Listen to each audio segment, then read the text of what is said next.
This is 1988 Topps, where every card has a story to tell. Your hosts are David McKellis and Matt Kuzma. Let's play ball.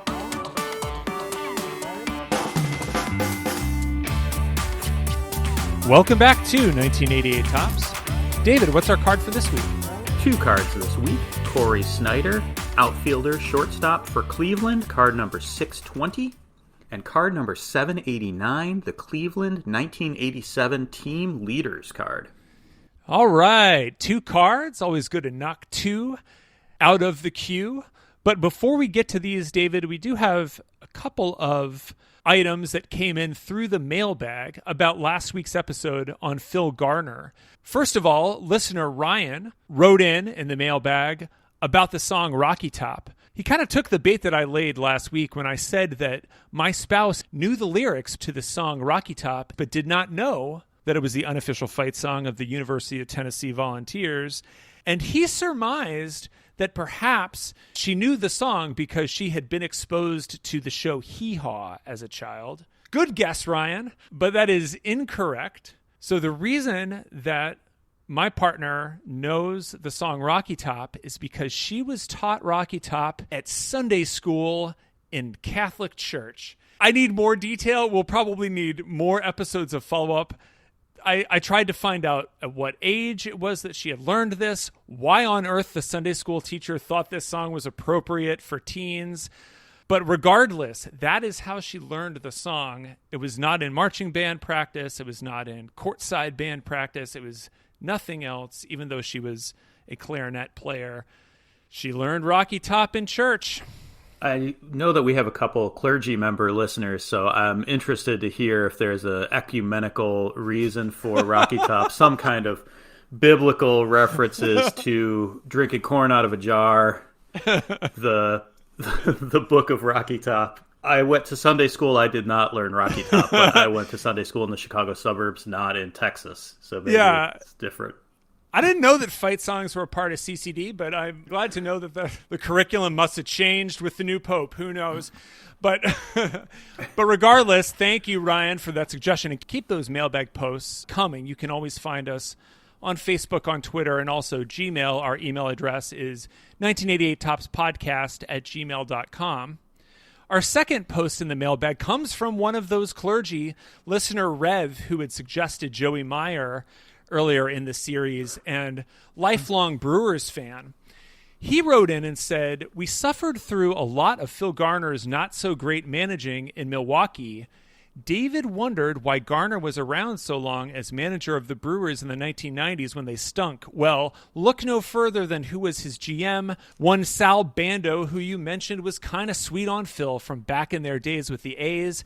It was a bromance that led to the basement." Oh, what a great letter. So thank you, Rev. We appreciate you writing in, and that helps to give us some context. I did just learn that Bando resigned after Garner's firing, so that friendship remained strong throughout some mediocre years in Milwaukee. Yeah, a decade of futility for the Brew Crew, leading to some job changes. But speaking of a decade of futility, Cleveland baseball. Yes, that's the subject this week as we get to Cory Snyder. So, David, why this player and why these cards today? A friend of the show, John, is a fan of the Cleveland Guardians. Yes, they exist. Cleveland baseball fans. We've only done 2 Cleveland cards in the series. The 80s were not a good time for Cleveland baseball or Cleveland sports generally. But when John and I were talking about this set, he said, "Oh, then you're going to have to talk about Cory Snyder." John also told me his favorite player is Duane Kuiper. Unfortunately, Duane Kuiper didn't play in 1987, so he did not end up in the set. So we're going to go with Cory Snyder this week. And in 1988, I was excited to get a Cory Snyder card. I definitely went to a card show at the Geneva Holiday Inn and bought a Cory Snyder rookie card, his 1987 Topps All-Star rookie. Cory had a quick start to his career and was really an all-or-nothing slugger for a few seasons in Cleveland. So here you go, John, as we delve into the depressing morass that is Cleveland baseball from 1986 to 1990. I'm sorry. Yeah, buckle up and Here we go. It's going to be a good one. First, let's go to the front of 620. And I've pulled it up on the Jumbotron, but David, I also, out of the new set that I had purchased, I dug out the Cory Snyder card and this Cleveland Team Leaders card.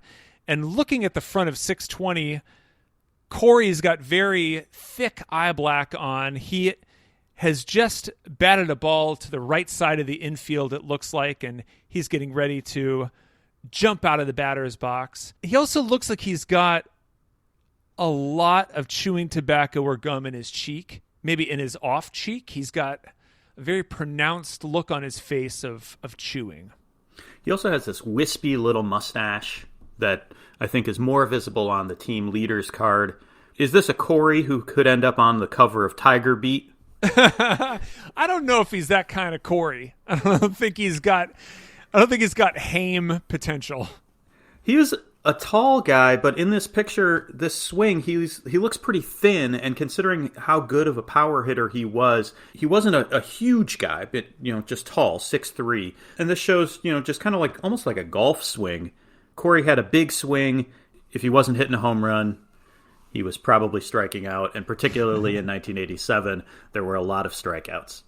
There's also a good blurry look in the background here. Some blurred people in trucker hats. There's at least actual people in the stands for this photo, so that's good. Overall, I would say an average look to this card. So in 1988, Cory Snyder is coming into his second year here. This is not his rookie card. Matt, is there anything in the Beckett on this card, the 1988 Beckett? Why don't I do a quick Beckett check? Looking at the November 1988 Beckett guide, we have the Mint 620 at 25 cents and declining. The Mint 789 Team Leaders card at 12 cents. But David, you had mentioned the 1987 rookie card being highly prized, and going back, it was at 65 cents at this time. I feel like I got ripped off immediately. I don't remember if I spent more than $1 on that card, but it did seem like Cory Snyder was going to be a big thing. That 1987 set had some really good rookies in it, and the all-star rookies included Jose Canseco, Danny Tartabull, and Pete Incaviglia was in that set as well as an all-star rookie. So a lot of good power hitters. So now flipping to the back of 620, and we have Cory Snyder, height 6'3", weight 175, right-handed batter and thrower. Drafted by Cleveland in the first round, June 1984. Born November 11th, 1962 in Inglewood, California, with a home in Camarillo, California. Matt, 1988 was peak Corey. It was the 59th most popular name in 1988. This is right around the time that Corey Haim and Corey Feldman were becoming big stars and showing up on magazine covers everywhere. They had starred in The Lost Boys in 1987, Licensed to Drive in 1988. Their names were spelled slightly differently with an E in there ahead of the Y. Corey with an E was the 56th most popular name that year. So two pretty highly ranked names, a lot of Corys. And I wonder if Cory Snyder had anything to do with that. But coming off his strong 1986 season. He was born in Inglewood, as you said. According to Tupac, Inglewood is always up to no good. But Corey's family moved to the Santa Clarita Valley when he was young. This is in the northwestern part of Los Angeles County. Before 1960, there wasn't much there, mostly ranches. It was used for filming westerns. But that population grew quickly from 3,000 in 1950 to 15,000 in 1960. The city of Santa Clarita is now over 200,000 in population and home to Six Flags Magic Mountain. It also has a shockingly detailed Wikipedia article. So much so that I really did not have the energy or desire to comb through it to find many fun historical facts. There's a separate Wikipedia for Canyon Country, and Canyon Country sounds like majestic, but that is a neighborhood in Santa Clarita where Corey grew up. The movie Don't Tell Mom the Babysitter's Dead was filmed there. Also, a home featured in the movie Real Genius was in Canyon Country. I am a little bit baffled by Santa Clarita. I think I need to go on a fact-finding mission or a vision quest out to Santa Clarita. Maybe I need to just watch the Santa Clarita Diet on Netflix. Yeah, I think it's pretty easy to get Southern California culture. If you're desperate to find it, I think it's pretty easy to find. Famous Santa Claritans include James Shields, who the White Sox famously traded Fernando Tatis Jr. to get. I'm not bitter about that one at all. Cesar Millan, the dog training guy, which is relevant because Taylor Lautner, the wolf guy from Twilight, is also from Santa Clarita. And Olivia Moultrie, who played for the Portland Thorns this past year at age 15. So a professional soccer player at age 15, also from Santa Clarita. Corey's dad, Jim, played minor league ball, and he coached Corey growing up. Corey's given name was James Cory Snyder, but he went by that middle name. His dad, having some baseball experience, he knew that Corey was a good athlete, and he helped Corey develop his skills. And he would continue to coach him throughout his career. I've seen it said that this led to a little bit of a dispute when he was in Cleveland, and that Cleveland management didn't want him coaching his son when he was a professional, and it led to a little bit of a rift between father and son. Corey went to Canyon High School, where he's a baseball star, as a pitcher. He was so good that he earned a scholarship at BYU, but he was moved to third base and later shortstop. In his first 3 at-bats as a freshman, he hit 3 home runs off the first 3 pitches he saw. Legendary. He was a legend at BYU. So there was no turning back. They were not going to put him back on the mound. They wanted him at the plate. But he did, from his time pitching, have a strong arm. So he had a good arm at shortstop or at third base, wherever he was playing. And he really didn't look back after those 3 home runs. That freshman year, he hit .419, 25 home runs, 72 RBIs, and was Freshman of the Year in Baseball America magazine. Yeah, that's a pretty incredible line for a freshman. 1983 ends up being a great year for BYU baseball in general, and Corey was a big part of that. They move him to shortstop, and he continues to tear it up. He had a 32-game hitting streak and was in the top 10 nationally in home runs, total bases, RBIs, and batting average, and again hit over 400. In only his sophomore season, he set the Western Athletic Conference career home run record with 46. And he wasn't the only great player on that BYU team that we've heard of. They also had Wally Joyner, Rick Aguilera on that team. They won the WAC championship, went to the College World Series as the number 1 seed. But unfortunately, their home stadium didn't have lights. So the Cougar baseball field was unable to host tournament games. So they couldn't play night games, and they had to play on the road. They were upset in the first round by Arizona State with a young, thin Barry Bonds. Even though they failed in the College World Series, Corey was part of Team USA for the Pan Am Games. That was the year the U.S. took bronze. And then in his junior year, Corey again hits over 400, so that's 3 years in a row. This time he hits 450, setting the BYU season record with 27 home runs and taking his career total to 73, which still remains the Western Athletic Conference record. His career slash line at BYU was .432, .475, .854 for a career OPS of 1.329. And his slugging percentage remains a WAC record. He was an All-American and named to the U.S. team for the 1984 LA Olympic Games, where he hit 400 in the team's silver medal campaign, along with Mike Dunn, Mark McGuire, Oda B. McDowell, and other greats. He also earned a really high spot in the draft, 4th overall, 3 picks ahead of Mike Dunn and 6 ahead of Mark McGuire. That takes us to the This Way to the Clubhouse that Corey signed as a first-round draft selection with the Indians June 9th, 1984, by scout Edward Lee Bain. This is no relation to the Batman villain, but he is related to Dan Bain. And Dan Bain is his brother, the CEO of Trader Joe's. I wonder if any $2 chuck was used in the celebration of this draft selection. Well, like his brother, Eddie Lee Bain was able to find value with his players. Maybe. But Eddie Bain, as a pitcher at Arizona State, was regarded as one of the best collegiate pitchers in history. He threw the only Arizona State perfect game, holds the school strikeout record, and was a first-round pick himself by the Twins and played for the Twins organization for 9 years. He had a long career as a scout for Cleveland, the Rays, and Angels, and in 2017 won the George Genovese Lifetime Achievement Award in Scouting.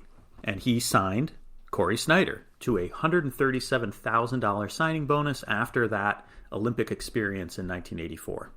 He starts out at Waterbury, Connecticut in 1985, which is Double-A, and he performs as expected offensively. And this leads to the fun fact in the back of the card that Cory led the Eastern League with 28 home runs and 94 RBIs at Waterbury in 1985 and was selected as Loop's MVP. He hit 28 home runs, 94 RBIs. He had a lot of strikeouts, 123 in 139 games. He hit 281 and also walked 44 times, which is more patience than he would show through much of his major league career. He did play most of his games at this time at third base, and he made 31 errors. So there was still some work to be done on the defensive side of the game, but a good start that earned him a spot in Triple-A to open 1986. Yeah, and he was involved in an incident in May 1986 when the Maine Guides played against Rochester. He hit a pop fly that was caught, and out of frustration, he threw his bat, and he ended up hitting two women in the stands, one who cut her lip, and the other one had a broken nose from the bat that had flown and hit them. And in his next at-bat, the Rochester pitcher threw at him, which led to a benches-clearing brawl, and he was tossed from the game and then arrested after the game and charged with assault.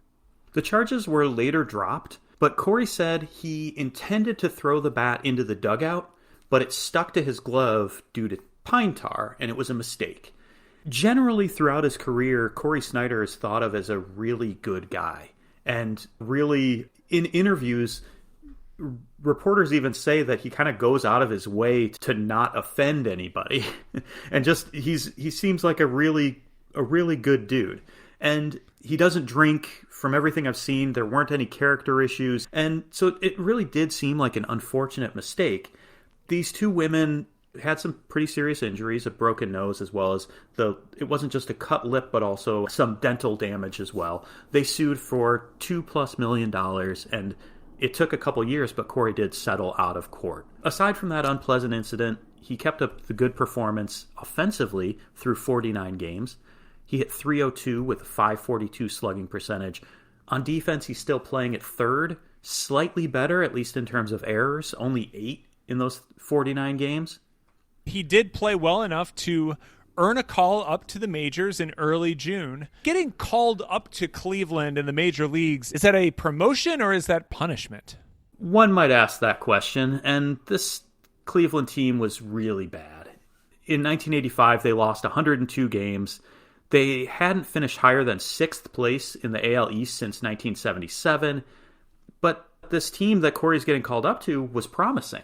When he's called up in June, they're over 500. That's a measure of success by Cleveland baseball standards. They had a really good core. Joe Carter is having his best year. Julio Franco, Pat Tabler, Tony Bernazard all hit over 300 that year. Brooke Jacoby was an all-star at third base, so Cory ends up getting moved to the outfield. He also played a little bit at short. So they hit .284 as a club and scored the most runs in the majors that year, averaging 5.1 runs a game. Unfortunately, they also gave up the second most runs, 5.16 runs per game, which the math there ain't so good. They had 2 knuckleballers in the rotation. We love that. But one of them is 47-year-old Phil Niekro.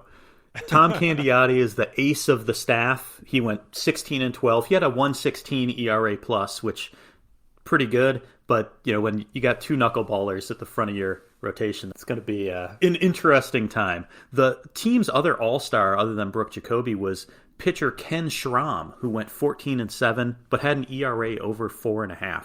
And Schramm was one of those guys who bet Keith Comstock a bottle of champagne about who would be the last in baseball. Spoiler alert, it was not Ken Schramm.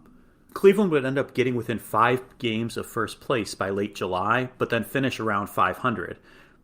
But still going into 1987, there's a sense of excitement building here. They won 84 games, which, while around 500, was still the most wins for a Cleveland team since 1968. Yeah, so a lot of hope and promise coming as Corey joins the team.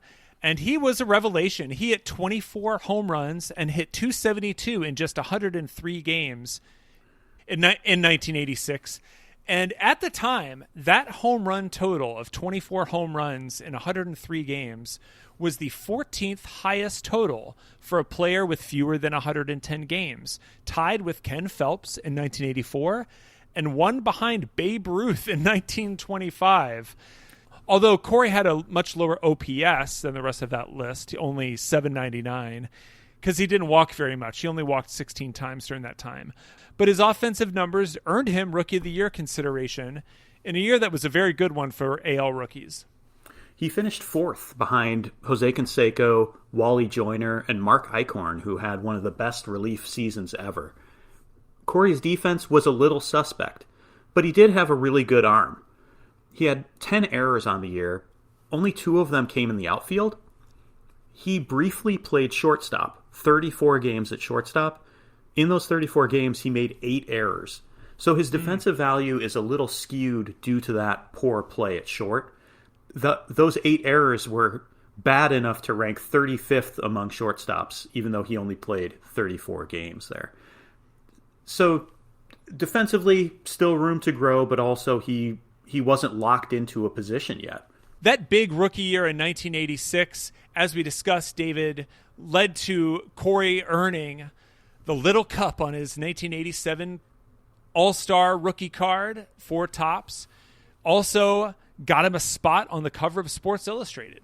Corey and Joe Carter are pictured with the Cleveland Indian logo and an unfortunate headline, Indian Uprising, Believe It. And also unfortunate that it said, Cleveland is the best team in the American League. Inside, there was an article which used another bad pun and said, Pow, wow, the Lost Tribe is back thanks to the bats of young sluggers Joe Carter and Cory Snyder. And in this article, they talk about how Cleveland is the real deal, and they praise Snyder not only for his bat, but manager Pat Corrales says Corey has a Roberto Clemente-type arm, which seems to be a regular occurrence on this podcast, people being compared, unfortunately, to Roberto Clemente.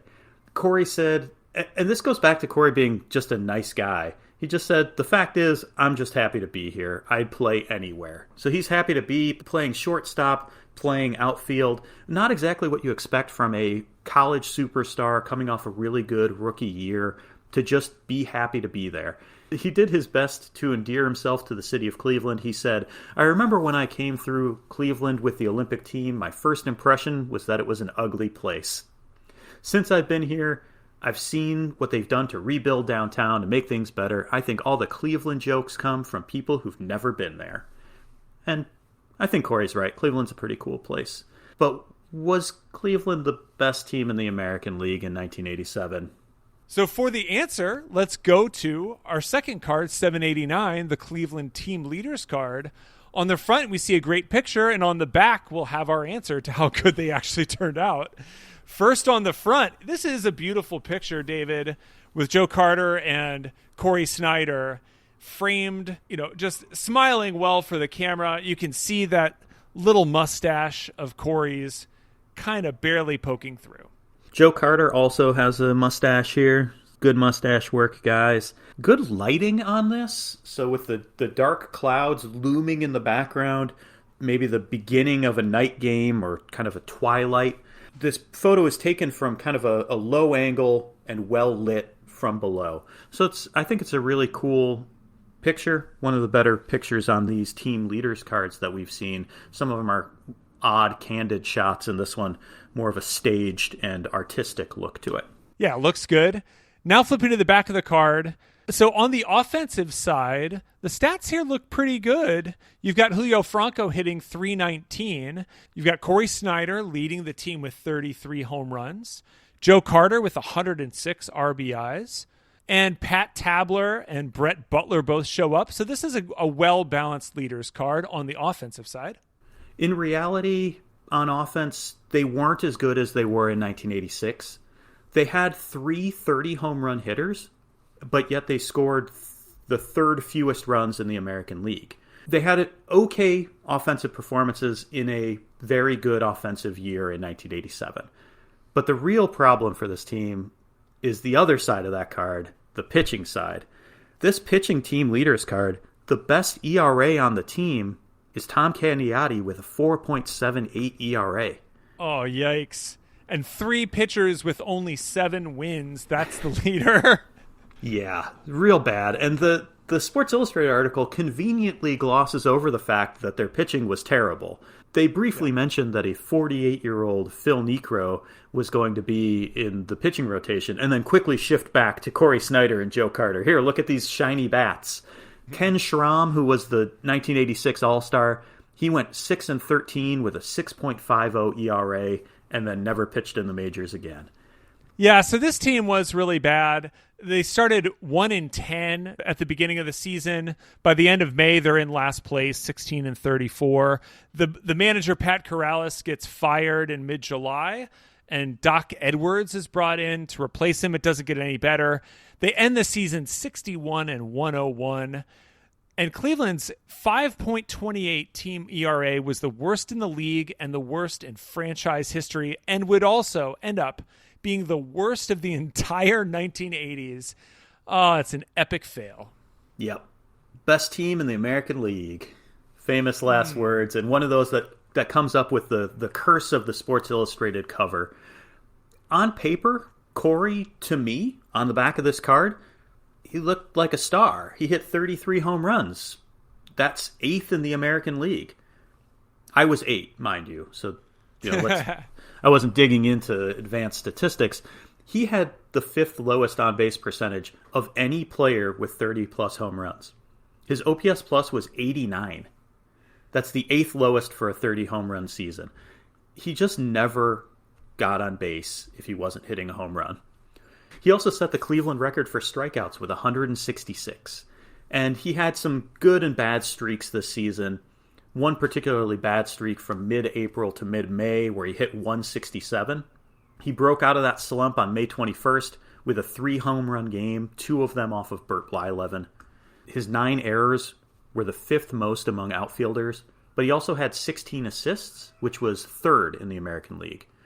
The team again did him a disservice by putting him at shortstop in 18 games where he committed another 6 errors. Overall, not a great year for Corey or Cleveland, despite those home runs. 1988, a very big improvement in the record for Cleveland as they finished the season 6 games under 500. Corey spent the offseason working out with his neighbor and Olympic teammate Mark McGwire, and this would be Corey's best year in the majors, mostly because he was only playing in the outfield, so he had no more excursions to shortstop where he would end up spending the whole time making errors. Yeah, and in fact, he was 3rd in the American League in right field fielding percentage and led the American League in outfield assists with 16. One of the few MLB highlights of Cory Snyder is a clip from 1988 where he throws out B.J. Surhoff at the plate to preserve a Cleveland victory. And, it just shows off Corey's great arm. While he might not have gotten to every ball, when he did, he had a laser beam for an arm. I'm glad that you found in your research a positive highlight of Cory Snyder on YouTube. When I logged in to YouTube using the 1988 Topps account, YouTube suggested a video to me immediately of Cory Snyder striking out 9 times to Roger Clemens. So I'm glad that we found a good positive one. So he was better that year, although maybe not highlight reel worthy. He only struck out 101 times, which is a significant drop. And he walked 42 times, which is a big improvement. 1988 home runs were down across the league, as we know, so Corey's 26 home runs were a pretty decent total, good for 8th in the American League, and he raised his batting average 36 points. His OPS plus was 122, which was a career high. In 89 and 90, he's limited by injury. In 89, he's hitting in the 230 range in mid-July with 11 home runs, and then he injures his back diving for a ball. The second half of that season, he hit only 183 and was involved in a mustard controversy. Apparently, there's a local spicy brown mustard that had a concession contract at Municipal Stadium. They lost the contract. to a more traditional yellow plain mustard. And Corey was invited to participate in a mustard taste test. I don't know. This is the. I don't. This is the. This is not news. Cory Snyder's season battling a slump and mustard controversy is the name of this article. He's invited to participate in this taste test, and he picked the more plain yellow mustard over the local spicy mustard. And Cleveland fans were outraged, which, being from Chicago, we know nothing about condiment outrage or ridiculous condiment outrage. That would never come up here. Never. Well, 1990, he's slumping again. He hits only .233 with 14 home runs. No more condiment uproar. However, the slumps themselves did put him in conflict with Cleveland's management and coaches, including hitting coach Jose Morales.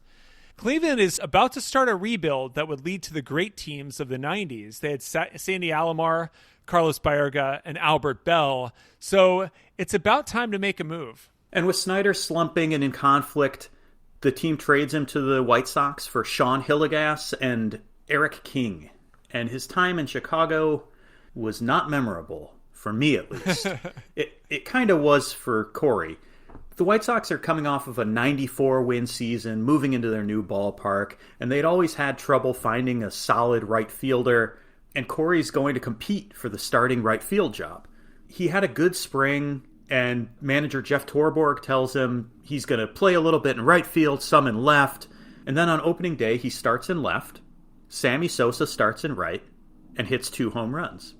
According to Corey, after that, he's told, you can't hit righties, so you're only going to play part-time.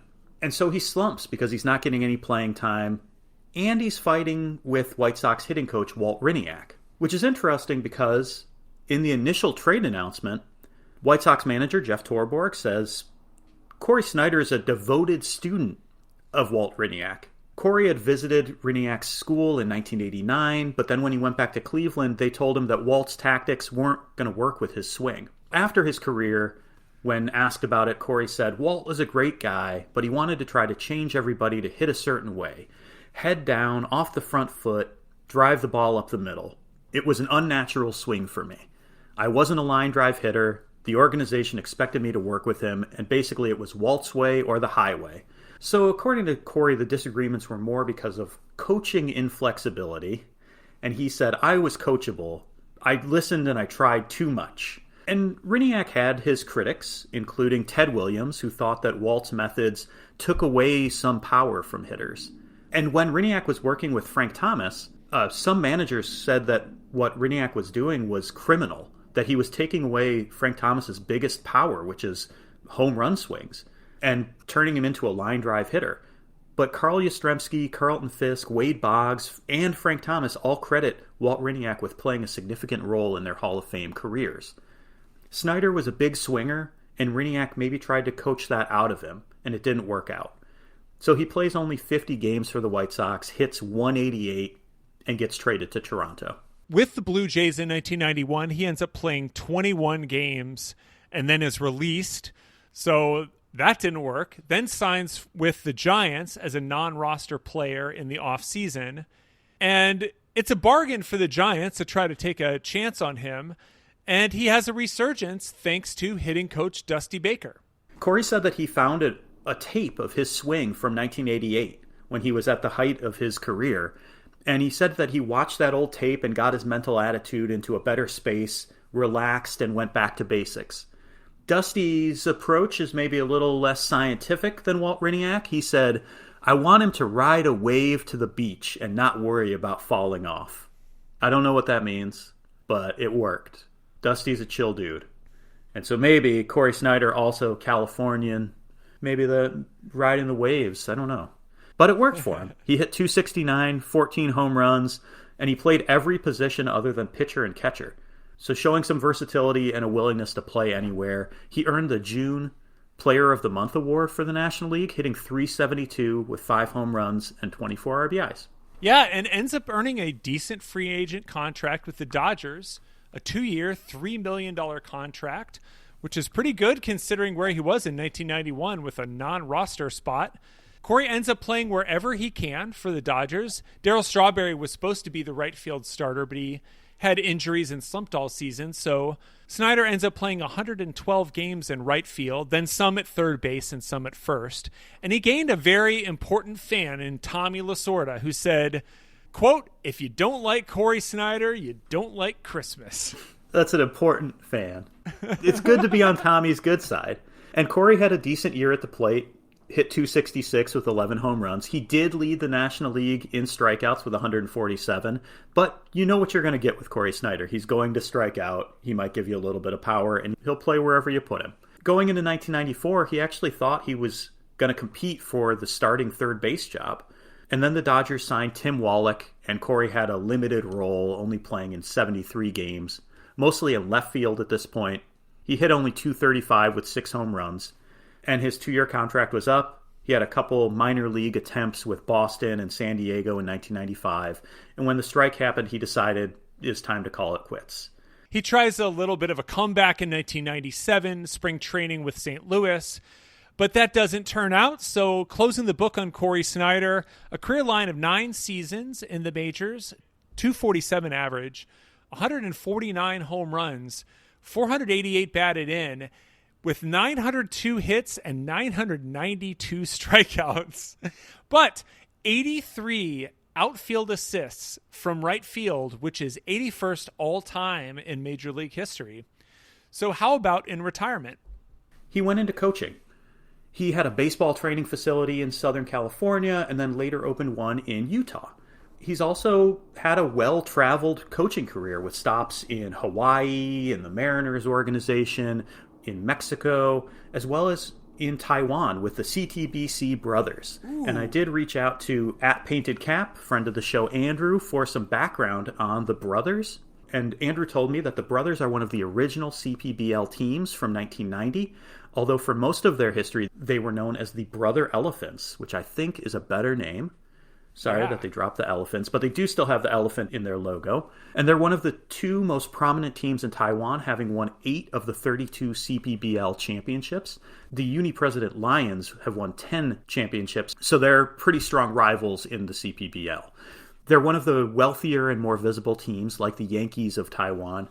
And Corey was brought in to manage in 2017. It's a pretty high-profile position for a guy who'd had a few managerial positions in the minor leagues in the U.S., and his team finished under 500, but they made the playoffs, and they won in the first round against their rival, the Uni-President Lions.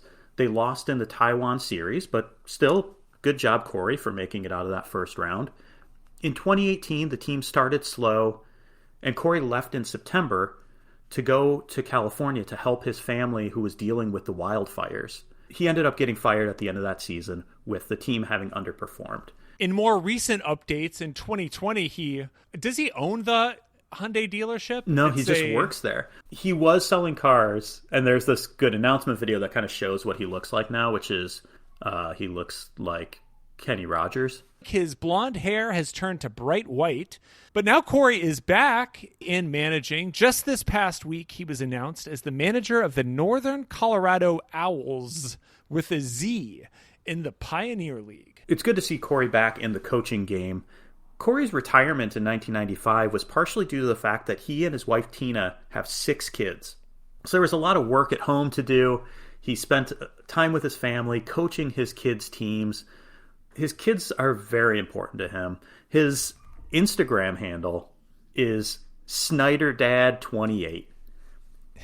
And it's a lot of pictures of a proud dad and a proud grandpa. His last post was congratulating his son Taylor on getting his bachelor's degree. And Taylor was drafted by the Rockies, and as of 2021 is playing in AAA. One of his other sons, JC, played at BYU just like his dad. Another one of his children has an emotional story. His daughter, Amberly, was a professional barrel racer, horse riding, barrel racing. In 2010, she was driving to a competition. She was unfortunately not wearing a seatbelt and veered out of her lane while looking at a map. She overcorrected, went off the road, and was ejected from her vehicle, hitting a fence post that broke her back. She ended up paralyzed from the waist down. After extensive surgeries and rehab, she was able to ride a horse again and is now a motivational speaker, and her story was turned into a Netflix movie, Walk, Ride, Rodeo, in 2019. Quite a story. Now that we've looked deeper into Cory Snyder, who, back when this card came out, was a young player full of promise. Now what do we think after looking into his story more? Cory's still remembered in Cleveland for his cannon of an arm and his power hitting, and is still a fan favorite, even if they didn't win the American League title, as Sports Illustrated predicted in 1987. And Cory Snyder is a quintessential 1988 Topps podcast guy. He had that 1987 Topps All-Star rookie that I coveted as a child. He had a mustache. He hit 30 home runs and struck out a lot. And there's this video that Matt referenced earlier about Cory against Roger Clemens. In his career, he struck out 12 of 23 at-bats against Clemens. He had a .087 batting average. He struck out those 9 straight times, and then he popped out to end the streak. As he goes back to the dugout, his teammates are all cheering for him. They're giving him high fives, that he's laughing and high-fiving, even though he hit a weak pop-up. That kind of tells me a little bit about Cory. Like, you would think this big power hitter, this guy who had this great background, this great college career, this Olympian, might be more frustrated and show that frustration and be more angry and slam his bat down or something. But it seems like he kind of rode the ups and downs of his career. One article suggested in 1987 that he hadn't ever had a slump or faced adversity like that. He had been this golden boy. But he bounced back in 1988 before falling into another rut that took him even lower, that got him cut in Toronto. And then he bounced back again with productive years in San Francisco and LA. And in retirement, it seems like he's bounced around a little bit, but he stays at it and keeps working with young players to try to develop them, and spends a lot of time with his family, with his kids and grandkids. And he just seems like a really good guy. So, I don't know. When I was looking at this card, I thought that I might be disappointed in Cory's career. But it just kind of seems like he had a productive time in Cleveland and then was able to turn it around and turn it into a 9-season career when maybe he could have been done a lot sooner than that. Yeah, stuck with it through a lot. And so a great story. Not the best of mustaches, but a good career and a good story. So thank you, David. Thank you to all the Cleveland fans at home. Please remember to send card suggestions or requests to us. You can find us on our Facebook page. We're at facebook.com/1988Topps podcast. And thanks for listening. If you and your friend Cory starred in the movie Blown Away, the one with Nicole Eggert, not the other one, we'd love to hear from you on Twitter. We're at Topps1988. Thanks a lot, and we'll see you next week.